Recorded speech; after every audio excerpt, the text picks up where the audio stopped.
welcome to the Irish Arsenal GOONER podcast. It's Tuesday the 10th of May. I'm your host, Jonathan Giles. I'm joined by my regular Simon Donnelly and Martin Somerville. How are you, lads? Good evening. Not too bad. Evening, Jonathan. They should have had me come back for Leeds there at the weekend. They could have done with me getting to the pitch of it. They could have. Of course, you can catch our show on SoundCloud, Spotify, and on the Dublin Arsenal YouTube channel. But from next season, we're going to mainly concentrate on the Dublin Arsenal one, and that's where we're getting most of the views on Spotify. And also we're going to try and get a live podcast feed as well on YouTube to kind of see how we get on. So we'll try that from the first day next season. On the show tonight, we'll be reviewing the Leeds 2-1 home victory, which all three of us were at. We'll be previewing a massive North London derby on Thursday against Spurs, and also next Monday's away clash to Newcastle United. We start with, as always, the review of our latest match, and that was a 2-1 home victory against Leeds. Both goals by Eddie Nketiah, and one by Llorente of Leeds United. Definitely you see things differently, as Eamon said, when you're at matches, and the views myself and Martin had definitely on the lower tier of the West Stand. The press in the first 10 to 15 minutes was brilliant. Caught Leeds completely off the hop. Meslier made a big mistake for the forcing, but in fairness, Nketiah was quick to pounce on it. I thought Martinelli done really well skinning Luke Ayling for the time that Ayling was on the pitch. Definitely a red card for Ayling when you look back at it on TV. I couldn't see it from where we were sitting. It was on the far side of the pitch, but definitely when you look at it on the replays, Martinelli was lucky he didn't have his foot planted. There could have been a potential broken leg. I thought, before I got to you, Susan, I thought we could have had more than two. I think if we went for more, definitely in the second half, there was another 3 or 4 goals there. But Leeds stuck to. We took our foot off the gas a bit, and it could have been a bit tricky there when they got the first goal back.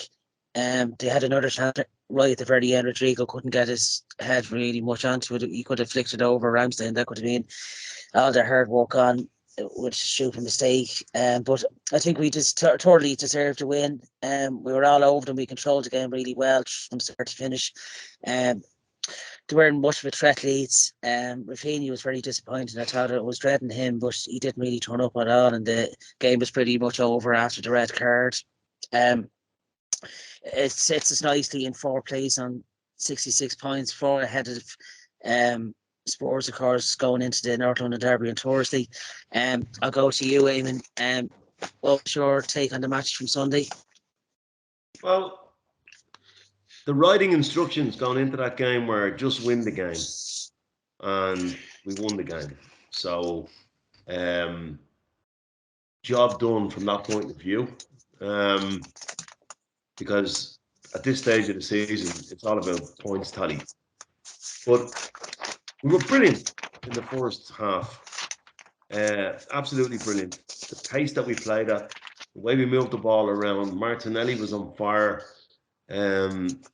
Leeds were all over the place. Tomiyasu was brilliant, even on the other side, and that was all good. And what happened, in my view, was it became too easy, and we were working off the assumption that against 10 men who were totally dominating, that it would all just happen. So we didn't really force the issue too much. Should have had more goals. Didn't get them.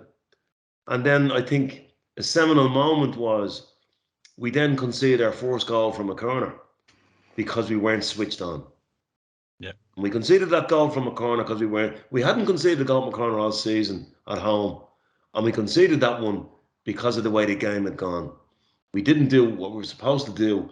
And I think because of that, and this might sound a bit mad, but I've played football for long enough myself. When something like that happens, it put us into a bit of a funk because we're not supposed to concede a goal in the corner. Should we worked on that and all of the rest, and the game is easy. We then go and concede from a corner, and then what happened was we then realised where we were in the game and got really, really nervy. And much as I love him, and he was really good on Sunday, Odegaard, to me, set the tone by trying these backheel scissor nutmegs. You know, you don't do that when you're only 2-0 up in the game, right? And it kind of set the tone through the team that we were trying to do training ground stuff when we really should have just kept swarming over them and dominating them and moving them around and getting their 10 men tired. And I think that nearly cost us. And I was disappointed with Odegaard for that. And it made us feel the pressure. When we brought Pepe on, I said to myself, go on, son. Here is your chance now to show us what you can, what we know you can do. They're a man down. Things are beginning to run away from us a little bit. We'll get the ball out to you, and you bring your bag of talent at this. But he was disastrous. He was constantly miscontrolling the ball. His passes, although he didn't give any possessions away, his passes weren't crisp enough to find the man in a good position. He put guys in trouble. And then Cedric realised what was going on in front of him. And then Cedric went bananas. And our right-hand side for the last 15 minutes was nothing short of the Titanic, right? We know that we don't do it easy. And, you know, to be looking through your fingers at a game that you should probably have won by 6, it wasn't the pleasant last few minutes, I can tell you. But look, we won the game. I think Xhaka and El Neni again were good in the middle of the pitch at forcing the issue. But again, for mention, I told you this guy had the tools to be like Ian Wright. He's a natural goal-scoring phenomenon. He's going to score goals everywhere he plays. It mightn't be with us, but Nketiah has really found his mojo. His finish for the second goal, if you look at it, because the ball was slightly behind him on his weaker side, the way he pivoted his body to finish that, you would have got a good view from where you were sitting. I was down in the North Bank. I would have saw the view of him scoring from a kind of a from behind, and I would have appreciated that. Oh, I think that ball's behind him. But not only to get the connection he got, but to place it the way he did, from where that is a natural goal scorer, folks. And hats off to him. He's been very, very valuable for us. So look, not to put too fine a point in it, we almost Laurel and Hardy a game that was champagne, but we didn't. And I stayed the night. I didn't come back till yesterday, and I can say that the atmosphere around the bars in the ground was very much in support of the team, in support of the manager, and really, really energetic. And again, you probably noticed it yourself, guys, if you haven't been there for a while, the energy in that stadium is a different level than what we've experienced over the last 10 years. Yeah. Yeah, the belief is there again that there is something exciting being built by Arteta, all right? Yeah, there is. The optimism is definitely there. Yeah, I think it's just great to feel that. I think along with the, as you said, Eamon, the atmosphere is. I think it's been in fourth place, and the anticipation of Champions League football coming back next season as well. You know, you can see the excitement in people's faces. That here we go, lads. You know, we could be back listening to the Champions League music midweek again. But I think just to be fourth at this stage of the season is probably a bit of a shock to Arteta and the players, as you said. No one would have expected to be challenging. You know, as we said last week, 5th or 6th probably would have been more realistic after the season we had last season and the season before. But I think to be stuck in fourth now and in the driving seat, really, aren't we? We're in the driving seat now. It's us to really mess up now over the next, 2-3 games. You know, we can afford to go to White Hart Lane now on Thursday, and not we could go for a draw even, and that would knock Spurs over. But I think, to be honest, I think we might have done enough to secure fourth. But I don't want to speak too soon. Well, yeah. Never Martin, speak too soon. you were in the same stand as me. How did Yeah. you, from your vantage, you had a good vantage point as well in the corner there. From Yeah, what do you make of the match on Sunday? Yeah, we definitely had a very, very good seat, like which was great, and not being there as often as Eamon probably goes to the game. Like, really enjoyed it. Like, we met a few people. Just want to we mentioned Richard here, which we met like in the train station, and we basically stuck with him all to the day. Like, so we give him an honorary mention here. But yeah, look at the game, and it was really at the start. Like, and I don't know if that has something to do with talking about atmosphere. Obviously that new anthem was played at the start, like, and like, and it was just shivering down like your spine, like what happened, and yeah, we took that momentum, and in the first 10 minutes, like, look at we scored 2 goals, and it was like plain sailing. You couldn't have had a better start, and it's just kind of we just didn't capitalize on it, like, and just didn't go and put it to bed. Red card should have sealed that even more, but then they always say when there's 10 man, then it's a different kind of game. But look, we went into halftime, and Ketia, had a really good game.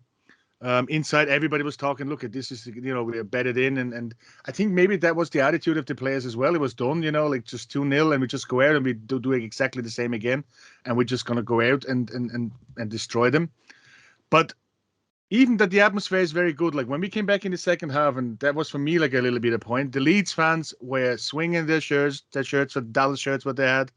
And they were pumping away. And we kind of, like, not only the players went in, the crowd went quiet as well.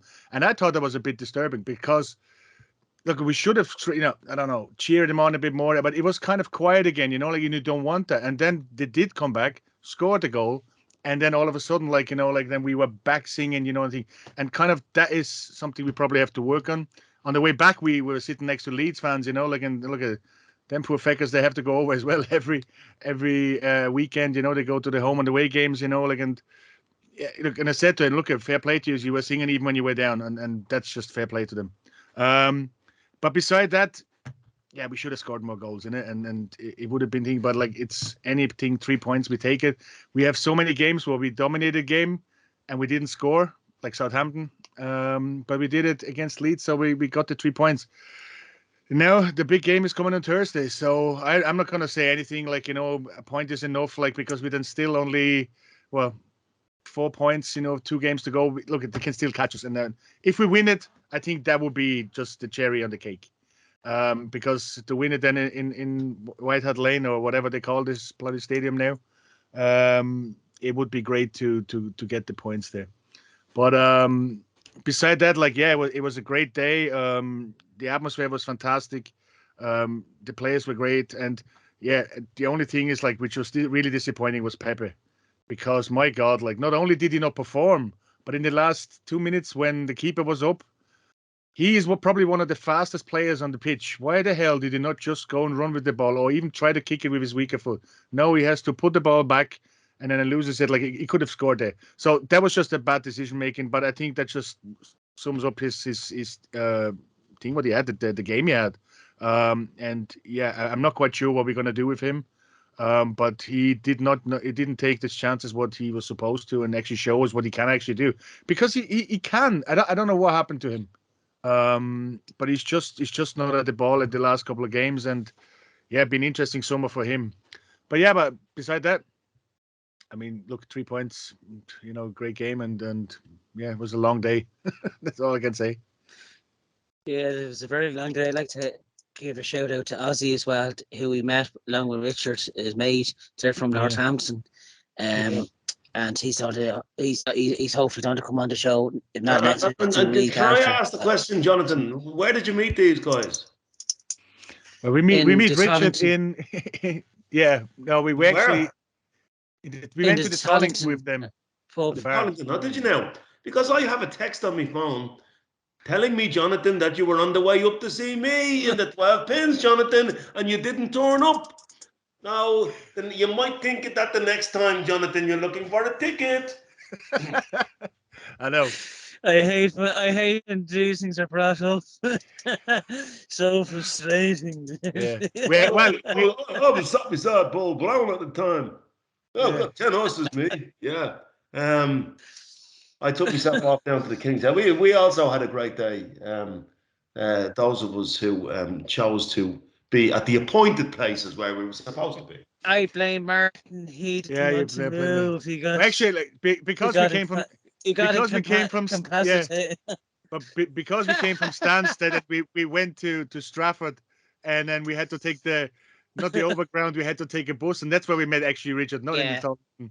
And then he met a fella in the Tollington, so we got stuck. Oh, yeah, don't come on with Johnny Newmates. That's okay. That's fine.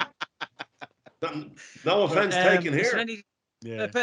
About the tickets for everything, and where shall I meet you for that? Oh, well, you see, I'd keep me word, you see. That's the thing. I won't be texting you saying, here's your Everton ticket, and then just disappear. No. I suppose this is where friendships are made and broken, listeners. And Jonathan, in my day, when you said you were going to do something, you just did it. You just did it. Yeah. Okay? If everybody listening to me, everything will be okay. And we haven't seen Eamon throw a pen once on the floor, so it's going man in the first 16 Anyway, minutes. look, we all had a great time. Yeah, exactly. That's what it was. No, absolutely. It was. I have to say, it was a terrific day. Out. Will agree in yourself, Eamon. There's a great buzz. It's a real family Arsenal. The fans are really. Doesn't matter where you come from to visit and to watch the Arsenal. Everyone is just one big family, and it really is great. And it was great to be back for my second game this season. And long may it continue into next season, and hopefully a few European nights and away trips as well with us as well. It'd be great as well. I'd probably give. I'll go to the man of the match for Sunday. I thought the team played terrific. Really, I thought all we were lacking was a few more goals, but it wins a win and it keeps us in forward. I gave my man of the match to Eddie Nketiah just for the 2 goals, and especially for the first one where he pressed Meslier to make that mistake and to get the first goal, and the same said the second goal where he kind of bending over to finish. You can see the striker's predator instinct in him, really, and right, as Eamon said. So my man of the match is Eddie Nketiah. Martin, who was your man of the match? Look, he scored 2 goals, so you would have to give it to Eddie Nketiah, But for me, which will actually stand out in some ways, is still Tomiyasu. My God, the fella can play on any side, innit? It was just like terrific to see how he just went over to the left side and actually took control of it. If you know, obviously he's man of the match is like hard, but as I said, he scored 2 goals, so I would give it to him as well. But I think just to mention what Tomiyasu did on the left side, it was just really, really good. So. But yeah, Nketiah. I think you've kind of covered the 3 players that we 3 outstanding players at the weekend. Eddie Nketiah was one. Tomiyasu, his aggression in attacking the ball, and he always backs himself. If somebody skips by him, he doesn't do rash things. He trusts his pace and his instinct and his body strength. He's a pure defender. I didn't realize how fast he is. He's quick. My he's God, quick. Jesus, he's quick. He's tall, but he's fast. My God. Nice. But I'm actually going to give the man of the match to the guy that I thought put electric shocks through the stadium every time he got the ball, and that's Martinelli, to be honest with you. Yeah, I thought he gave Aiding and electrified the stadium. It's just a shame that he doesn't score goals at the moment, isn't it? Yeah, because he had a few chances where he would have scored, and I think that wouldn't make him even stronger, even has more belief, because he just doesn't really score anymore. But he played fantastic, The 2 balls he laid off for particularly the second goal for Nketiah, it was a great pass. All Nketiah had to do was just finish it off. The weight of the ball was on the pass. No. Jonathan, he actually put it behind him. If you look at it again, Eddie Nketiah had to adjust his body.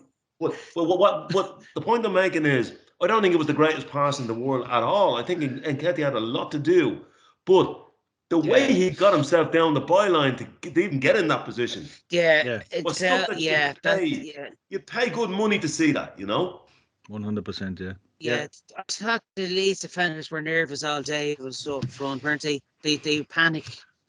Yeah. By the way, Ayling, right?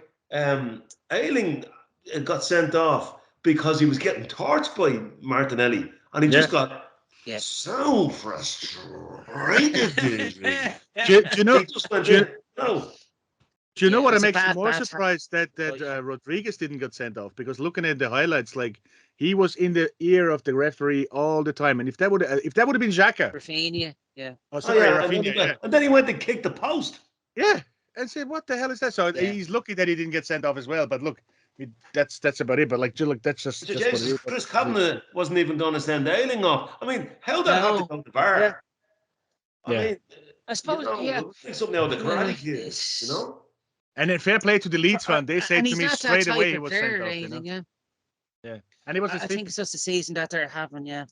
but it was his 500th game, Ailing's game. So like, and then maybe Deck went to it as well, like, and then. But yeah, it was a bad tackle, and thank God, like, it didn't break his nose. Look, it was fighting an at the Leeds end as ex-Arsenal well. youth academy player getting torched by a young player in our place. It probably got to him a little bit, to be honest with you. And 100%. look at he could have broken. Like it was just as well. Martinelli had the instinct to see the tackle coming. Yeah, he was very lucky, because he's had his fair share of injuries. Martinelli, and the last thing we want is another 6 months out.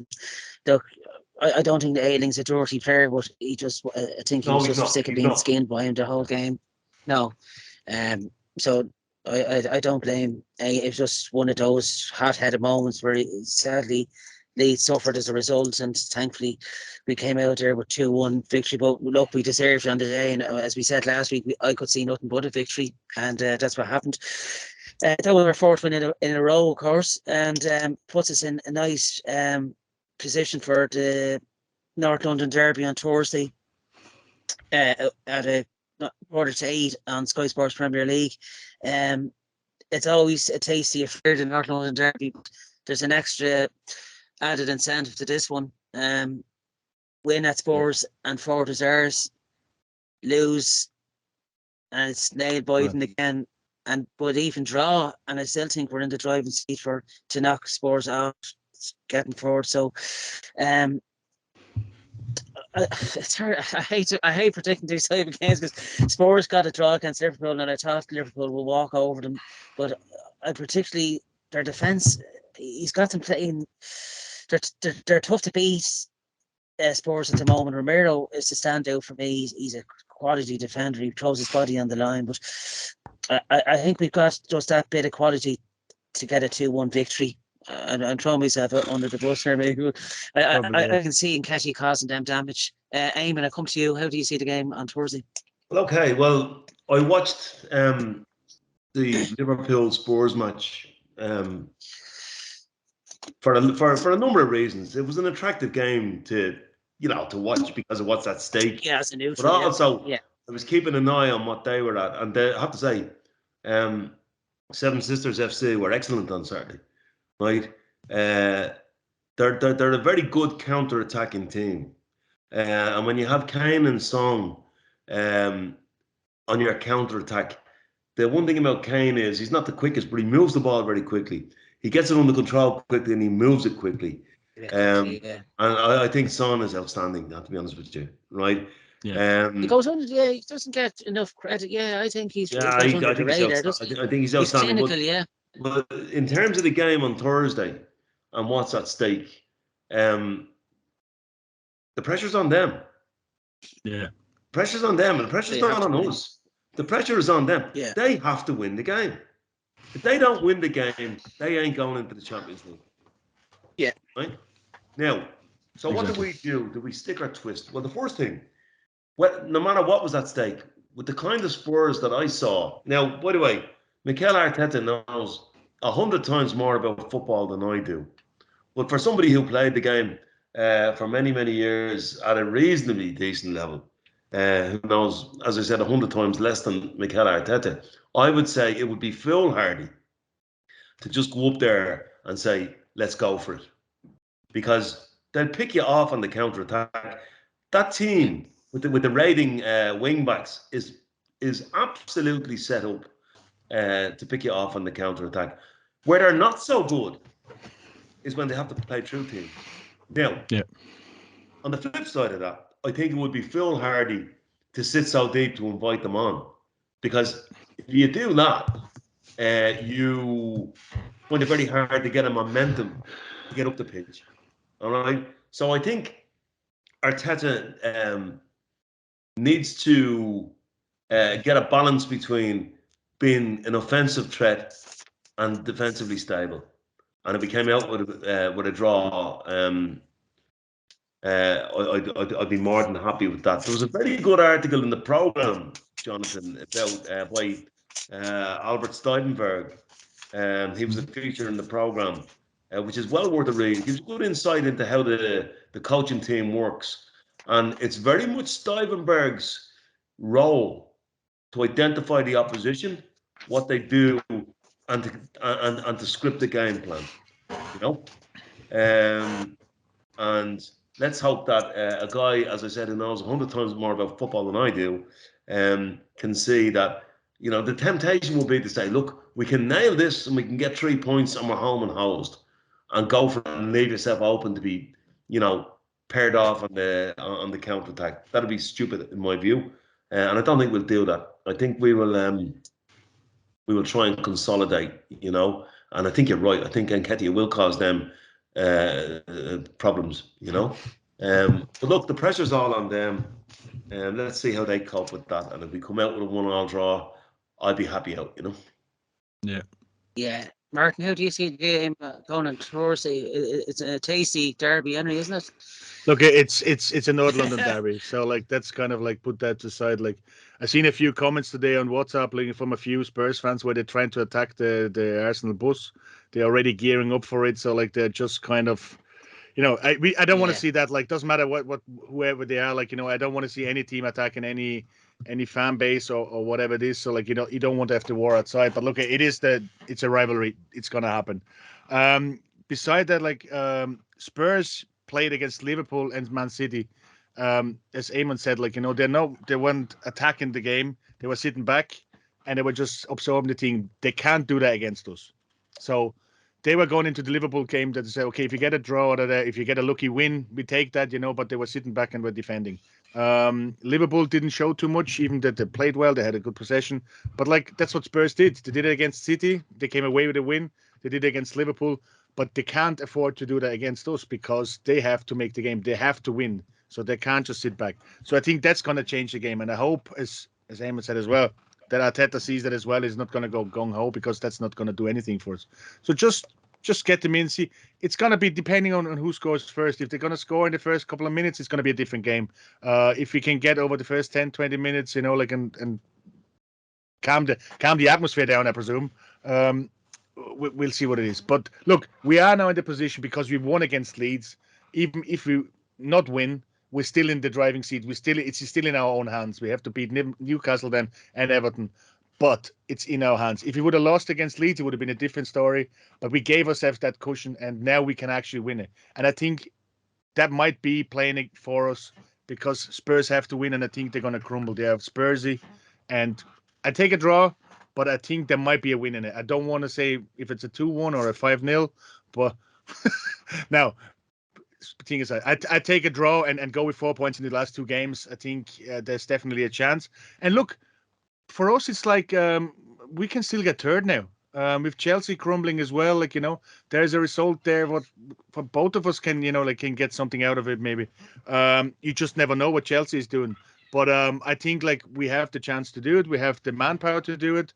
Our defense is solid enough, so I can see that we go there. And but I think it's going to be a tight game. It's going to be a draw or a 2-1 either side, one or the other.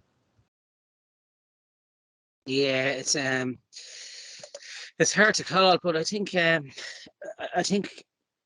with Saka, Martinelli, and then Nketiah, if we start them up front, you know, if we get that Spurs backline, I think there is weakness there. You know, like it's just like Martin, as Eamon said, Martinelli, he destroyed Ayling, you know, and if he can do that again, and towards, I think he really comes into the big games as well, Martinelli, you know, and He does, yeah. He's in a bit of form. I think he showed against Chelsea away that he can score against the big teams as well. Yeah. Be interesting if White is going to come back, you know, like, I mean, Holding showed good enough, like, thing for, but like, I don't know if he's going to be ready. I don't know how bad that injury was. Is he match ready? He will definitely be geared up for it. so we'll be holding. You know, look at this is a game they all know what it's all about. It makes it even more tasty because like we're so close to it. And look at there will be fireworks one way or the other. This is not going to be a boring game. My information, Martin, is that White's going to be okay. You know. Yeah, it sounds like it was only a little strain, but like hopefully, let's see what it is. I mean, look at both of them, El Neni and Holding, who came in for thing, and even now like Cedric, you know, they all deserve the place now because they actually played quite well. But I think White in the back would be even more solid than what was played now. Be interesting now if he's going to still play Tomiyasu on the left and Cedric on the right. I don't know. But yeah, they played well. The thing about White playing at the back rather than Holding, is I think him and Gabriel, they moved their back line out a bit better. Yeah. They move it out a bit quicker. I think Holding, he's a brilliant last gasp, kind of throw your body in the way, but he tends to play a little bit deeper, and I don't think that's what we should do, you know? Yeah. So look, I'll tell you, Granit Xhaka and El Neni are going to have a big game, importance on Thursday, you know? Yeah. And by the way, just about the team bus, I wouldn't have any worries about that nonsense. I mean, have you seen the way the Met police games? The old Bills? Yeah. I mean, you know yourself, if you're gonna stone the team bus or bottle the team bus, so why would you tell anybody? You know? Yeah. Well, I mean, that wasn't the most clever. It wasn't the most clever tactical maneuver from the people who are going to, you know, let's tell everybody that we're going to wreck the team bus. But this is the funny thing because that was on WhatsApp and you can see the telephone number and everything. Yeah. You know what I mean? Like this is just crazy. Like so, yeah. Look, it's not been, but we know what the fan bases are like. So like it's going to be an interesting outside the stadium and inside the stadium, 100%. And let's hope we can make it even more tasty after the game. Yeah, I it's ought to be a tight game. I don't think we've won at the White Hart Lane. I think we've drawn. I think the first time, wasn't it, under behind closed door. ACAST scored that screamer. I think Valderrama's got a 8 header. And, of course, we lost 2-0 then in that December a couple of years ago as well. But I think this is a different Arsenal than the teams that were here. In fairness, we hammered them 3-1 at home at the Emirates, but it's a different sports team now. But they've got Burnley and Norwich in the last 2 games, and no disrespect to them too. They should give them a hiding. Well, hold on a second. You never know. Sports are sports. Just hold on a second. Think this one through, right? I think we're going to be playing Everton, an Everton team that doesn't need any points. Yeah. And I can assure you, Tottenham will be playing Burnley, who will need points. Okay. Yeah, that's true. Yeah, because they play. Yeah, because Tottenham will be playing Burnley, who need points, and Burnley won't attack Tottenham. Burnley will go up there to defend the way they did at our place. They're capable of doing it, right? And I think by the time Everton will be in flip flops, you know. Yeah. Yeah, hopefully. I hope that's what the could case. possibly go wrong? I hope that's the case, but with that everything at present it stands before towards this game. We played 25. We're on, of course, 66 points, and the goal difference between us and Spurs is Spurs are 6+6 ahead of us. So, but to be honest, it's only to be points wise, not goal difference. I think we're in the driving seat for fourth. And as Martin said, if Chelsea keeps dumb, maybe even third, which will be that's what I would like to do. Going to the Everton game with the belief that first of all we already qualified, and second of all we might be even playing for the third. That's the most excitement I would like to have at the Everton game. Yeah. Yeah, big time. Chelsea are at Leeds tomorrow night, you know. Yeah, they are away. Yeah. And they need to get points for it, you know, like because if like Burnley might stumble as well, like, you know, so it might be all right for Leeds. So like they have to at home, they have to get a result. So look, we don't know. Premier League is very unpredictable, you know. But yeah, as I said, if we go to that we fight for third against Everton on the last day, I take that any day. Let's just kind of roll back a little bit here, and let's say the task is very simple, right? We're 4 points ahead, right? With 3 games to go. Tottenham can get 9. Therefore, we need 6. Let's start there. Yeah. Right. If we beat Newcastle and Everton, we're in the Champions League.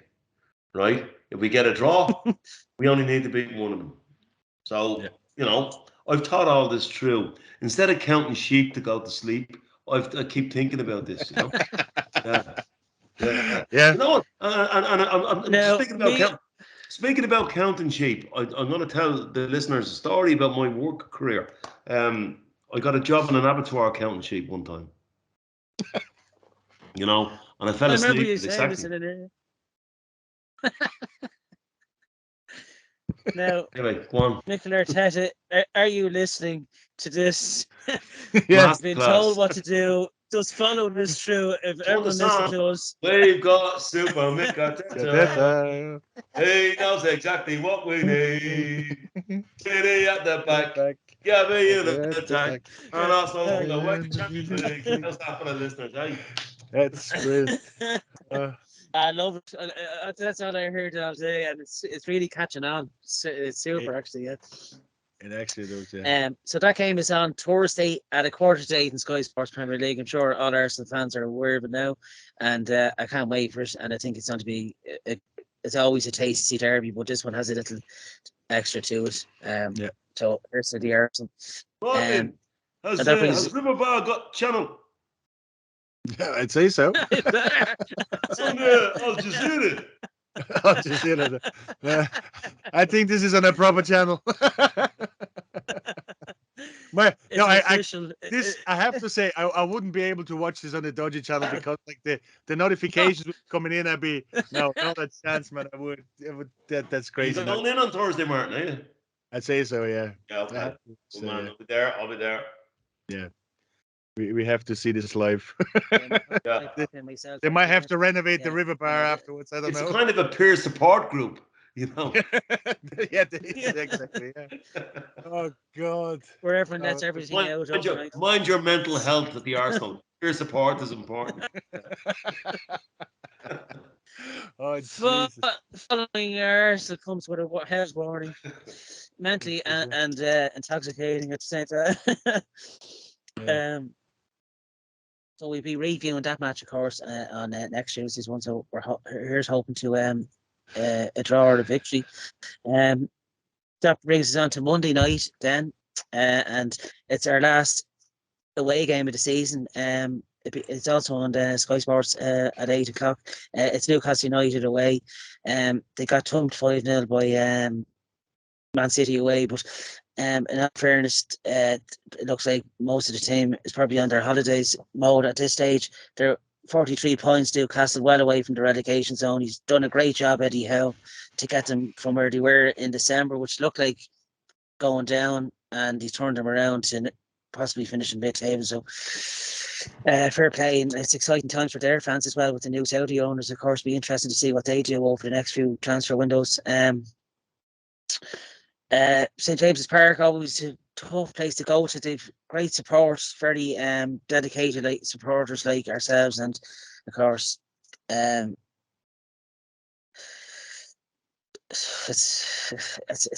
hard to call. It's hard to know what Newcastle will turn up. It's hard for us as well, I presume, because we don't know what's going to be like. We could be qualified already or not, so I think that's going to be a tough way to call a game at the moment. You couldn't call that. I'd like us to go out though with the same intensity. Yeah. The only thing we got stung again, as I said, a few supporters I was talking about, they said to go up to Newcastle on a Monday night. It's just like the FA doesn't really like our supporters, They throw them in a few bricks in the thing in a way, so it's not going to be a nice trip for them to go up and back down. But look, let's see what happens. They might be all in a better mood when they travel up to St James's Park. You never know. Yeah, going on to that. It's Newcastle's last home game, of course, of this season, or last away game. More riding on it for us. I'd like to go there even if we do get results at sports. I'd like us to go out with the intention of finishing the season on a high as well. Go for a third if third still available. I think the form that we're in at the moment, 4 wins in a row, the momentum's with us definitely. We're playing some great stuff. We are. they've got gamer restaurant that Newcastle has. They've a good midfield there, and I'm going to go for a 2-0 victory myself. I can see us beating Newcastle. The fourth goal is always a big one at St James Park to silence the faithful there. I mean, how do you see the game going on Monday? Well, I want to disabuse this notion of the Newcastle faithful, because having been at Newcastle several times, it's nothing like the myth. The away fans are noisier. Brilliant stadium. It's my favourite away ground. And their fans are very loyal, but they're not that noisy bunch that everybody says they are. They're not. They used to be in the old James's Park. Still the same stadium, but when it was a bear pit. Kevin Keegan. I was there in the 80s, and it was a bear pit. But the new stadium is nothing like that.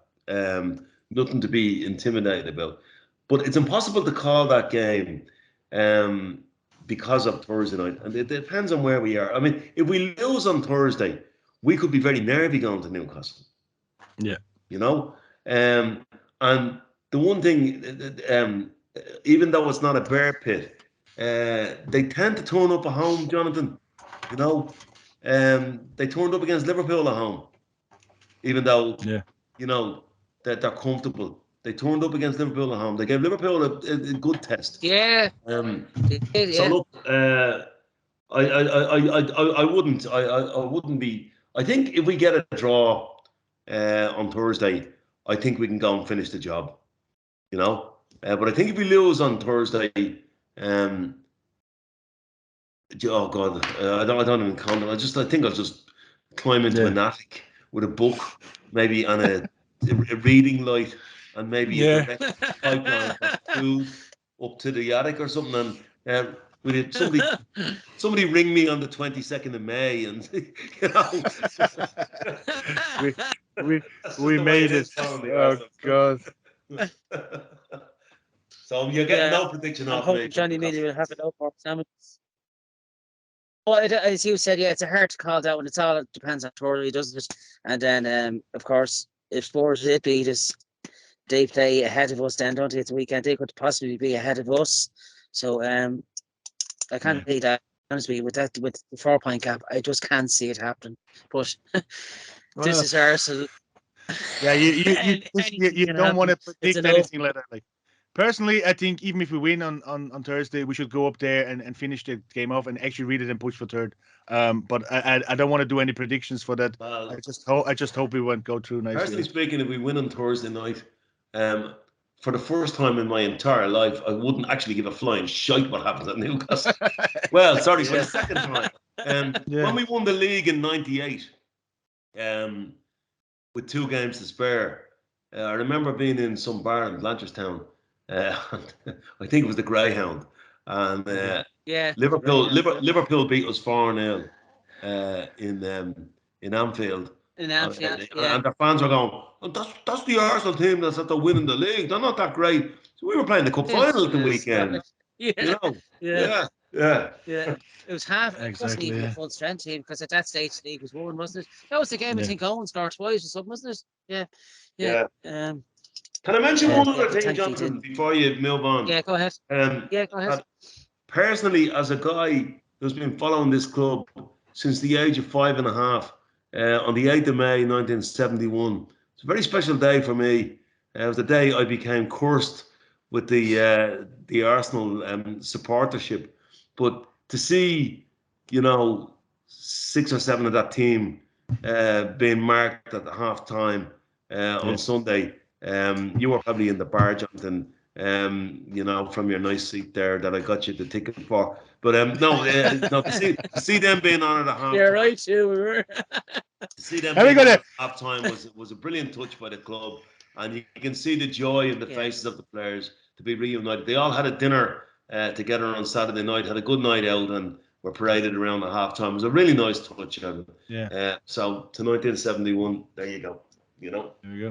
It is, and I think all generations of footballers that play for us should be remembered. I think during the season, because they're easily forgotten. With the generations growing up now. You know, it's nice to remember the success we did have years back. Yeah, the 71 team, of course. The away jersey significant in that this season as well. Yeah. Yeah, so here's to Monday night as well. 3 points, hopefully. But look, if we can beat Spurs Thursday, Eamon says I couldn't give a shit what happens at St. James. For the change, Henry, because we usually do is Henry. That brings us on to some news that was out today. We'll be playing Everton in the M&T Bank Stadium in the home of Baltimore Ravens. That'll be on Saturday, July the 16th, just before our other two games in America. So just thought I'd mention that. More, I suppose, it's just really to get us out there in America, isn't it? Just to expand the brand, really, isn't it? Is there any word on when the new kits are coming out, lads? I know the home one, I think, is coming out. The extra matches, or just I think the red kit is coming out. It's already in America, spotted some shops like seemingly, but it's officially going to be available, I think, on the 19th, just for the last game. And what's the story with that licorice all sort that you're wearing at the moment, Martin? That's just that's Santa McCarthy, is it? No. Yeah. Licorice all sort. That's getting right. Turkish delight. Yeah. Oh yeah, before we forget, like when we were waiting in the Tollington, you know, like with the new friends we found, we were watching we were watching obviously the women's game, you know, like, and unfortunately, like, you know, it didn't last. There was a few up and downs, and look, fair play to the women, you know, like they had a fantastic season. Somebody on YouTube mentioned us that, like, if the old scoring system would be there, we would have actually won that league.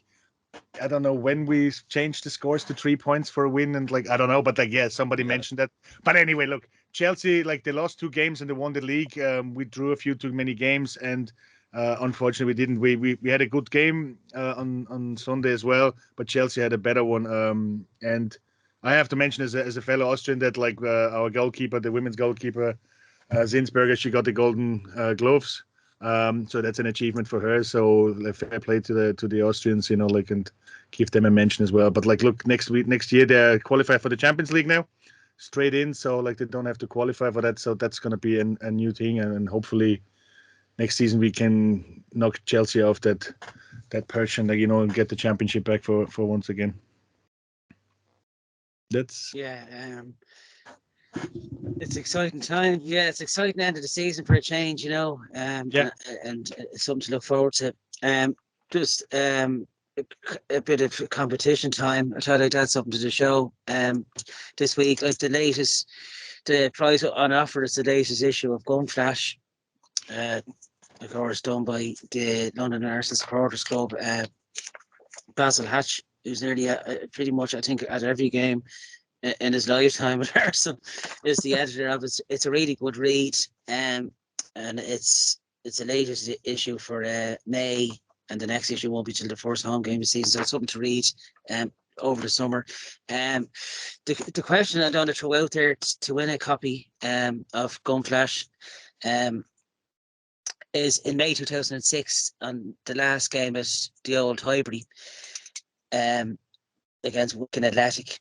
We were fighting for the Champions League spot, and the same day as Spurs went down, of course, to West Ham 2-1. That famous stomach bug they all had in the Spurs camp the day before. Henry, of course, as we all know, scored a hat-trick that day. But I'd like to know who was the other goal scorer for us. So, listeners, the first one to throw their name and answer in the comments on the Dublin Arsenal YouTube, where Martin will stick this latest podcast, will win a copy of the latest issue of Gunnflash, and we're going to have another few spot prizes. Martin's going to discuss what spot prizes have you got for the last couple of shows. Did you say Basil Hatch? Sorry? Did you say Basil Hatch? Yeah, Basil Hatch. Yeah. Basil Hatch. Yeah. Has he got a sister called Hazel? Hazel Hatch. I don't know if this is. I actually don't know. I don't know what it is. Hazelhead. I know. Yeah. I know. I think that's on the underground. Well, I tell you what we everyone do knows is well. Basil. What we're Go going to ahead, do is, well, if somebody can answer who poisoned the lasagna for the Spurs player, Yeah. we're going to give away a Hector Bellerin pop. Yeah. I mean, maybe we can hire them for the Wednesday lunch in the Tottenham Spurs stadium. Dun, dun, dun, dun. The chef's a gooner. Yeah. Yeah. Michelin star chef. Yeah. Yeah. Yeah. So that's the question. Who scored the other goal in that 4-2 victory over Wigan Athletic in May 2006? The last game at, of course, Highbury Stadium. Leave your name, of course, and the answer in the comment box. Martin will stick it up as a graphic as well. The question as well, so you don't forget. It's just something to keep it interesting as well. And as myself, Martin, and Eamon said last week, we're going to try and add more things to next season's podcast. You know, just to keep the viewership and any listeners that we have on this week's show. If you've any suggestions whatsoever where we can enhance the show for next season, please do leave it in the comment box, because we will take it on board. You know, we will take it on board because we want it. We do want this podcast to grow. We all agree it's got a bit of crack every Tuesday evening, so we'd love it to grow. Is there anything else football related? No, nothing at all. The manager got a new contract. Yeah. That's so we leave it at that. We're going with Christmas according I just like to you. to say, look, we won't bring that up now. Now's not the time. Yeah. I just like to say, Eamon's disgusting comments on Arteta out a few shows, but Oh God. so I have to say I do eat humble pie. The last 4 games he's turned it around after those 3 defeats in a row. I have to say, does deserve that new contract for Arteta. And come this time next year, he'll probably be strung up, finishing 10th or something now with Oh God. to get some Russian oligarch in, and we'd be the best in the world. Yeah. No, here's Thursday night, of course. Of course, you can go. Any listeners in Dublin here, listen. You can go to the Irish Dublin Irish Supporters Club or the River Bar in Dublin City Centre if you just want to catch Thursday's and Monday night's match. And special drink. I think special drink prices, isn't there, for over the 90 minutes? Yeah, for the members there is, yeah. But I'd like to thank. Go ahead, Martin. No, nothing. That's it basically. Should be a good night. Never mind about the drink. Yeah, too right. Yeah, either way, yeah, it should be a good night and a few sick calls on Friday morning, hopefully. I'd like to thank Eamon and Martin for your analysis and expert opinions as always. You can catch it on Dublin Arsenal Supporters YouTube channel, Spotify, SoundCloud, and ACAST. And until next Tuesday, lads, have a good week. And here's to the Arsenal. Yeah, come on, you Gooners. Let's go. Hey guys. Right.